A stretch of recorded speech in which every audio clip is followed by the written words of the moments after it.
যে মামলাটা সুপ্রিম কোর্টের রায় চূড়ান্ত হয়ে যাওয়ার পরে আবার মামলা, মানে আপনাদের আবার মামলার রাস্তায় হাঁটতে হচ্ছে এবং সরকারও সেখানে তার কথা নিয়ে হাজির করছে, অথচ এই সরকারই ঘোষণা করেছিল যে তারা আর কোনো মামলা করবে না, তারা সুপ্রিম কোর্টের রায় মেনে সমস্ত কিছু মিটিয়ে দেবে। বাস্তবটা ঠিকঠাক উল্টো হচ্ছে, মানে যা বলছে আর যা করছে তাতে কোনো মিল পাওয়া যাচ্ছে না। তেমনটা কি না যেটা ঘটছে? হ্যাঁ, হ্যাঁ, এবং সুপ্রিম কোর্টের রায়টা তো খুব সহজ সরল, এর মধ্যে কোনো জটিলতা নেই। যে 1 এপ্রিল 2008 থেকে ডিসেম্বর 2019 পর্যন্ত বকেয়া ডিএ এবং ডিআরএস রিলিফ রাজ্য কর্মীদের দিয়ে দিতে হবে তার সময় ভিত্তিক একটা ক্রম তারা দিয়ে দিয়েছিলেন যে একদম ইমিডিয়েটলি দিতে হবে। 5ই ফেব্রুয়ারি রায় বেরিয়েছিল, রায় ছিল ইমিডিয়েটলি দিতে হবে 25% অফ দ্য টোটাল অ্যামাউন্ট। তারপরে মালহোত্রা কমিটি বৈঠকে বসে ঠিক করবেন যে পরবর্তী কিস্তিগুলো কত কত শতাংশের হবে।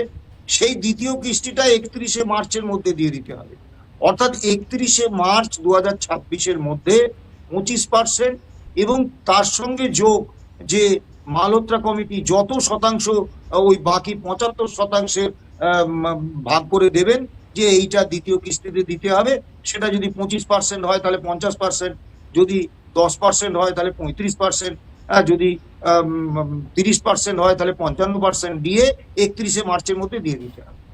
বাকিটা 15ই মের মধ্যে মিটিয়ে দিতে হবে, একদম সোজা সাপটা হিসেব, এর মধ্যে কোনো জটিলতা নেই।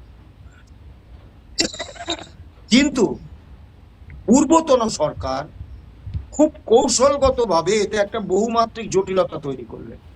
1 নম্বর হিসেবের পরিকল্পিত ভুল, 2 নম্বর একটা state based consumer price index এনে হাজির করলেন। এখন এই ক্ষেত্রে আমি শব্দটা উচ্চারণ করতে আমার খারাপ লাগছে, কারণ সরকার তো সরকারি, মুখ্যমন্ত্রী মমতা বন্দ্যোপাধ্যায় হন আর শুভেন্দু অধিকারী হন, তাদের বিরুদ্ধে আমার যত অভিযোগ থাক, তাদের দলের বিরুদ্ধে আমার যত বিদ্বেষ থাক, কিন্তু দিনের শেষে সংবিধান অনুসারে পূর্বতন মুখ্যমন্ত্রীও ছিলেন আমার মুখ্যমন্ত্রী, আবার বর্তমান মুখ্যমন্ত্রী শুভেন্দু অধিকারীও আমার মুখ্যমন্ত্রী। কাজেই সরকার সম্পর্কে শব্দ চয়নে সতর্ক থাকার প্রয়োজন থাকে। কিন্তু আমি সরাসরি বলছি, পূর্বতন সরকারও এই ক্ষেত্রে চিটিংবাজি করেছে। একেবারে চিটিংবাজি শব্দটি আমি বলছি, বর্তমান সরকারও সেই একই চিটিংবাজি করছে। কেন? স্যাট, হাইকোর্ট এবং সুপ্রিম কোর্টে বারবার আইনজীবীরা, সরকারি আইনজীবীদের প্রশ্ন করেছেন যে আপনারা দিল্লি, চেন্নাইতে সেখানকার রাজ্য সরকারি কর্মচারীদের all India consumer price index মেনে দিয়ে দিচ্ছেন, পে কমিশন তৈরি করছেন অল ইন্ডিয়া কনজিউমার প্রাইস ইন্ডেক্সে 1982 সাল ইকুয়াল টু 100 পয়েন্ট, এবং 1/1/2006-কে 536 পয়েন্ট ধরে। অথচ পশ্চিম বাংলার মধ্যে কর্মরত রাজ্য কর্মীদের যখন আপনারা দিয়ে দিচ্ছেন, আপনারা হুইমজিক্যালি দিচ্ছেন, তা আপনার দিয়ে দেওয়ার সূচকটা কি? যদি আপনাদের কোনো সূচক থেকে থাকে আমাদের জানান। সুপ্রিম কোর্টেও মাননীয় বিচারপতিরা আইনজীবীদের কাছে প্রশ্ন করেছে, কিন্তু তারা এরকম কোনো সূচক দিতে পারেননি। একটা বিষয় তারা বলতে চেষ্টা করেছিলেন, কপিল সিব্বাল এবং অভিষেক মনু সিংভি, তারা বলেছিলেন যে দিল্লিতে এবং চেন্নাইয়ে খরচ অনেক বেশি, সেই জন্য সেখানে আমরা বেশি হারে দিয়ে দিচ্ছি। তা আমরা বলেছিলাম যে পশ্চিম বাংলা, অর্থাৎ যেখানে খরচ বেশি, যেসব জায়গায় জীবনযাপনের বা লাইফ স্টাইলের খরচ বেশি, সেখানে বেশি ঠিক। তাহলে তো পুরুলিয়া, জলপাইগুড়ি, উত্তর দিনাজপুর, দক্ষিণ দিনাজপুর, পশ্চিম মেদিনীপুর, তারপরে সুন্দরবনের প্রত্যন্ত অঞ্চল, এই সব জায়গায় জনজীবনে যা দৈনন্দিন খরচ, সেটা তো শ্রীরামপুর, চুঁচড়া, শিলিগুড়ি, আসানসোল, দুর্গাপুর, কলকাতা তার সঙ্গে মেলে না। এগুলোতে তো খরচ অনেক বেশি। তাহলে রাজ্য সরকার সেই নীতি মেনে কি ভিন্ন ভিন্ন জায়গার জন্য পশ্চিমবাংলা ভিন্ন ভিন্ন হারে দিয়ে দেন? সরকারের কোনো উত্তর ছিল না। এবং তারা কিন্তু কোনো এই ধরনের সূচক সুপ্রিম কোর্টের রায় বেরোনোর আগের দিন পর্যন্ত সুপ্রিম কোর্টে দিতে পারেননি এই কারণে যে এ ধরনের কোনো স্টেট বেসড সিপিআই তো নেই। এবার তারা একটা কল্পিত সিপিআই করে দিলেন, বললেন 2011 সাল থেকে নাকি এটা আছে। 2011 সাল থেকে যদি এই সিপিআই থাকে, আমরা যদি সরকারের বক্তব্য ধরে নিই, তাহলে তারা স্যাট, হাইকোর্ট এবং সুপ্রিম কোর্টে কেন তার অস্তিত্বের প্রমাণ দিতে পারলেন না, বা মুখে বলতে পারলেন না যে আমাদের একটা স্টেট বেসড সিপিআই আছে 2011 সাল থেকে? আমি প্রমাণ দেওয়ার কথা বাদই দিচ্ছি, তারা তো মুখেও একবার বলতে পারতেন যে 2011 সাল থেকে আমাদের স্টেট বেসড সিপিআই আছে। তারা বলতে পারেননি, কারণ যার কোনো অস্তিত্ব নেই সেটা আদালতে বলা যায়। অথচ আগের সরকার এরকম একটা স্টেট বেসড সিপিআই করে দিলেন। এবং মজার ব্যাপার দেখুন, রাম না জন্মাতেই রামায়ণ বলছেন 2011 সাল থেকে এই স্টেট বেসড সিপিআই, অথচ ভিত্তি ধরছেন 2012 সাল ইকুয়াল টু 100 পয়েন্ট। এবং এই সিপিআই এ বঞ্চনা কতটা করা হবে দেখুন, এআইসিপিআই এ 1982 সাল ইকুয়াল টু 100 পয়েন্ট, আর এই এদের তথাকথিত কল্পিত অস্তিত্বহীন সিপিআই এ 2012 সাল ইকুয়াল টু 100 পয়েন্ট। মানে বুঝতে পারছেন যে পার্থক্যটা কোথায়? আবার সুপ্রিম কোর্টে সরকার চলে গেছেন। এখন সমস্যা হচ্ছে কোথায় জানেন? সুপ্রিম কোর্টের রায় আছে, সম কাজে সম বেতন।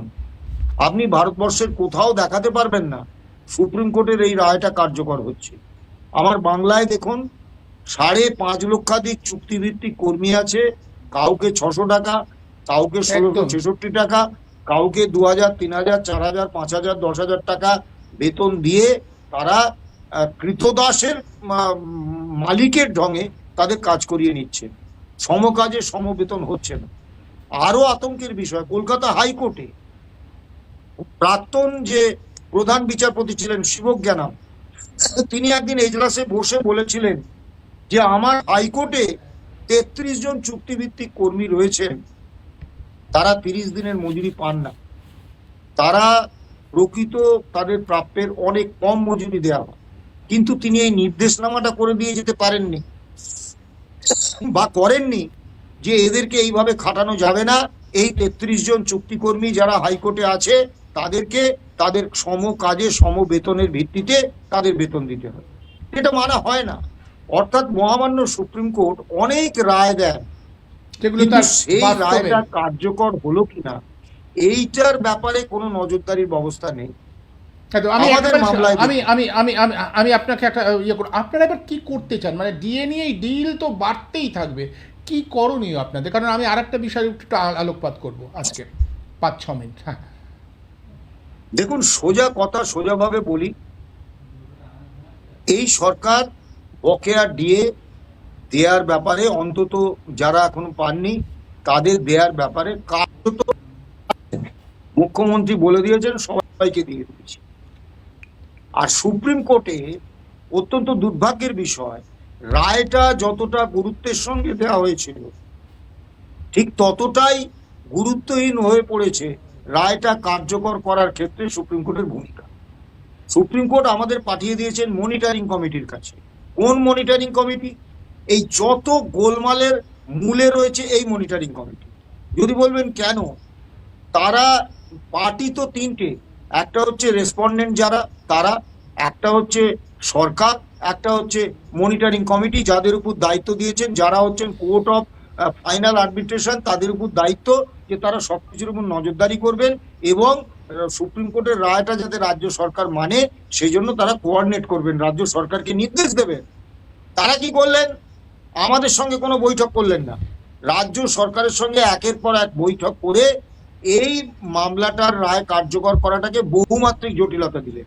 এই যে এআইসিপিআই না মেনে এই 605কে ভিত্তি ধরে কর্মচারীদের বঞ্চনা, এটা তো মালহোত্রা কমিটির অনুমোদনই হয়েছে। এই যে গ্র্যান্ট ইন এইড ইনস্টিটিউশনের কর্মরত কর্মী, তাদেরকে বাদ দেওয়ার কথা তো মনিটরিং কমিটি বলেছে। তাহলে যে মনিটরিং কমিটি রাজ্য সরকারের সঙ্গে যোগসাজশ করে তাদের প্রত্যেকটি অন্যায় কাজকে, সুপ্রিম কোর্টের রায়ের বিরোধী কাজকে তারা করলেন। গতকাল সুপ্রিম কোর্টে 18 তারিখে একটি বিষয় উঠেছিল যে প্রভিডেন্ট ফান্ডে 2 বছরের লক ইন পিরিয়ড দিয়ে ঢুকিয়ে দিলেন, এটা তো আমাদের নির্দেশে ছিল না। মুশকিল হচ্ছে মাননীয় বিচারপতিরা পর্যবেক্ষণে অনেক বড় বড় কথা বলেন, তার কোনো আইনগত মূল্য নেই, কিন্তু তারা ডিরেকশন দিলেন না যে আপনি ইমিডিয়েট ওই লক ইন পিরিয়ড খুলে ওই যাদের প্রভিডেন্ট ফান্ডে ঢুকিয়েছেন তাদের টাকাটা নগদে দিয়ে দিন। মুশকিলটা এইখানে। সুপ্রিম কোর্ট যদি রায় কার্যকর না করার জন্য রাজ্য সরকারের উপর কোনো কঠোর ব্যবস্থা নিতেন, আজকেও আমি বলছি সুপ্রিম কোর্ট যদি এই হিসেব হচ্ছে না, এই সার্ভিস বুক স্ক্যান হয়নি, এই ওদের তথ্য নেই, ইত্যাদি ইত্যাদি, এই যে সমস্ত কথা বলা হচ্ছে, আজকে সুপ্রিম কোর্ট যদি গতকালকে বা পরশু নির্দেশ দিতেন যে আপনি যদি রায় 1 মাসের মধ্যে কার্যকর না করেন তাহলে চিফ সেক্রেটারি, ফিনান্স সেক্রেটারি তাদের অ্যারেস্ট হতে হবে, তাদের বিরুদ্ধে রুল জারি হবে, একদম সঙ্গে সঙ্গে দিয়ে দেবে। সুপ্রিম কোর্টের ক্ষেত্রে এই কঠোরতাটা আমরা পাচ্ছি না। রায় দেওয়ার ক্ষেত্রে তারা যতটা মানে উদ্যোগ নিয়েছিলেন, রায় কার্যকর করার ক্ষেত্রে তাদের ভূমিকাটা কিন্তু ততটাই উদ্যোগ নেই, যেটা এই সরকারকে উৎসাহিত করেছে যাতে তারা এই অন্যায়গুলো করে যেতে পারে। এর বিরুদ্ধে ঐক্যবদ্ধ কর্মচারী আন্দোলন গড়ে তুলতে হবে 1 নম্বর। 2 নম্বর, আইনি লড়াইটাও চালিয়ে যেতে হবে। আমরা দুটোই করে যাব এবং একটা প্রতিশ্রুতি আমরা প্রত্যেক রাজ্য কর্মীকে দিচ্ছি, সরকার যতই ক্ষমতাশালী হোক, যতই চালাকি করুক, সুপ্রিম কোর্ট যতই রায় কার্যকর করাটার বিলম্বিত লয়কে প্রশ্রয় দিক, এই রায় কার্যকর করতে সরকার বাধ্য। প্রত্যেকটা কর্মচারী অধিকার হিসেবেই তাদের এই বকেয়া ডিএটা পাবে।